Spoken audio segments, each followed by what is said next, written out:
So today I want to talk to you about mental health. Currently, 1 in 4 people suffer from some kind of mental health illness or condition. Most of the time you won't even know about it. People are very good at keeping things like that to themselves and keeping it secret, whether or not that's because they feel ashamed or embarrassed or I can do it all by myself, which was me. We shouldn't live like that. And so I want to tell you my story. When I was 20, I went to university to study youth work, and I started working for a church. And I'll be honest, I was pretty arrogant and I thought, nothing can touch me, nothing can bring me down, it's all good, I'll manage just fine by myself. And I'd left my church in Bradford where I'd been working for a few years, and I'd been there for a long time before that.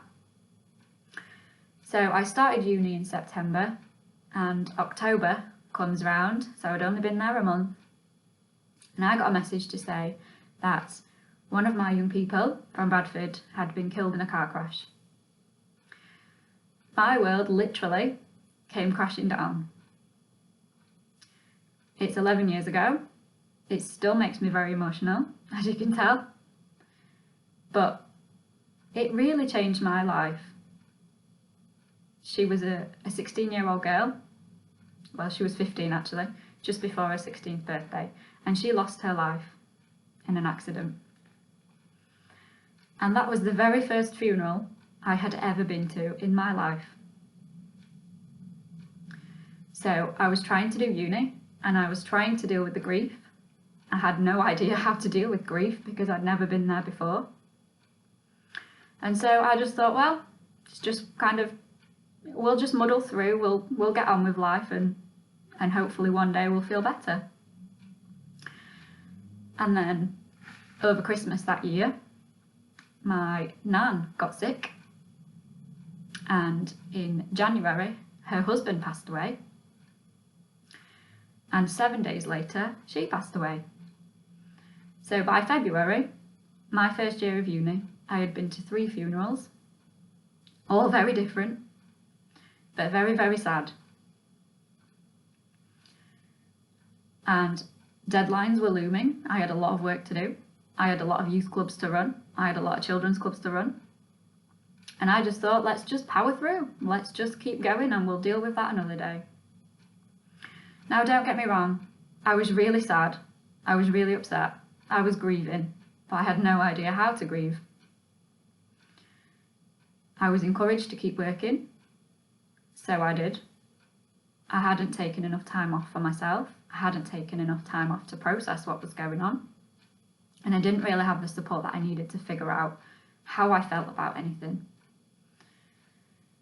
At that time, I was in a very short relationship, and that ended because I couldn't even work out what was going on in my head, let alone worry about another person. So that was added into the mix. It was half term in February, and I went home to visit my mum in Bradford. And on the way back to Sheffield, I gave my friend a lift. Now it's an hour's journey, and the whole hour I talked at my friend. And she's amazing, and she sat and she listened for an hour.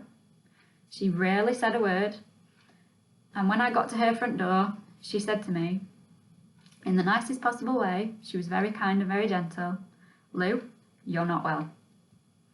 If this carries on, you will have a breakdown." And I thought, what on earth are you talking about? I am absolutely fine. A couple of days later, I sprained my ribs, so that was very painful. I really struggled to walk. I really struggled to drive. I was given medication for the rib pain, and I was taking that under doctor's supervision. And shortly after that, I became quite sick. I couldn't breathe properly because I felt like something was trapped. So I went back to the doctors, and they gave me some more medication. That didn't work. So eventually I just thought, no. So we stopped all the medication, and actually we realised that all the medication I was given was making me poorly. And so the doctor eventually said, let's just stop it all and let's give you something else to control. It's what we call acid reflux. So all the acid in my stomach was coming upwards, which is not nice. It made me very sick. So the rib pain was gone, and my friend was right. I was heading for a breakdown. It wasn't good. It wasn't fun. It was actually very difficult. And honestly, I was 20 years old. I was embarrassed. I was really embarrassed. And I really shouldn't have been. So I went to my church and I said, I'm not well. I'm really not well. And I don't get sick very often. I was really poorly. My mind was poorly. My body was poorly. And my body was poorly because my mind wasn't working very well. I wasn't taking care of my mental health at all. So I took some time off. I stopped uni for a couple of weeks. I think this was Easter time. And I just relaxed. And I spent time figuring out what was going on. I took some time to grieve for my friend, for my family. And I really processed it all. And so when I felt a bit better, I went back to uni. And eventually I graduated with a degree that was a little bit better than I had hoped for, since I'd had some time off and I was really struggling. And I graduated and I was so proud of myself. And I thought, great, you know, we've got through a breakdown. It was painful. It was bad. It won't happen again because I know the warning signs and we'll be okay, and that will be us for life now. That will be great. You know, the arrogance came back. 5 years later, I am married, but we didn't have children at this point. And I was working in an office, and the office life was taking its toll on my mind. It wasn't good work. It wasn't easy. It was very, very stressful. The stress was new. I hadn't been that way before. And I was anxious. I just wasn't wanting to go to work. I wasn't coping very well with work. And I just thought, this isn't working. So I had a good chat with my husband. So this time I had a lot of support. And I kept going to work. And it didn't end well. So by November, I was heading for another breakdown.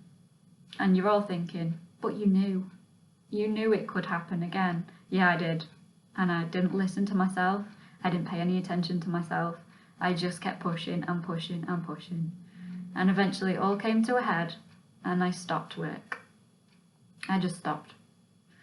I had a month off in December to get my head on straight, to figure out what I needed and to try and get close to God again and to try and rest my mind and relax and listen to my mind and my body.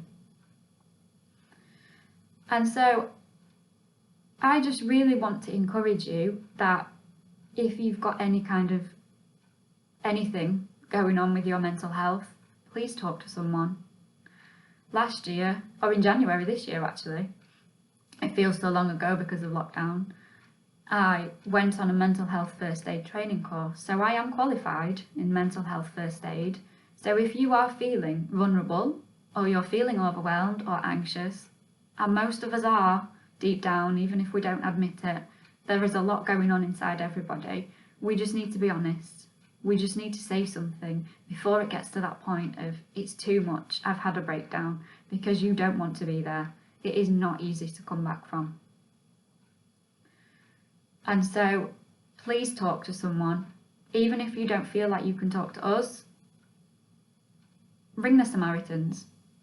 You know, they're there to talk to. They're there to have that chat with.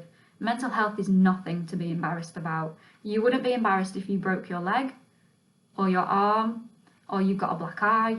So please don't be embarrassed about something going on in your mind. The mind is something that you can't see, and that's why people feel embarrassed or overwhelmed or even silly for having those issues. It's nothing to be ashamed of. I'm not ashamed of my background at all. I'm not ashamed of my mental health.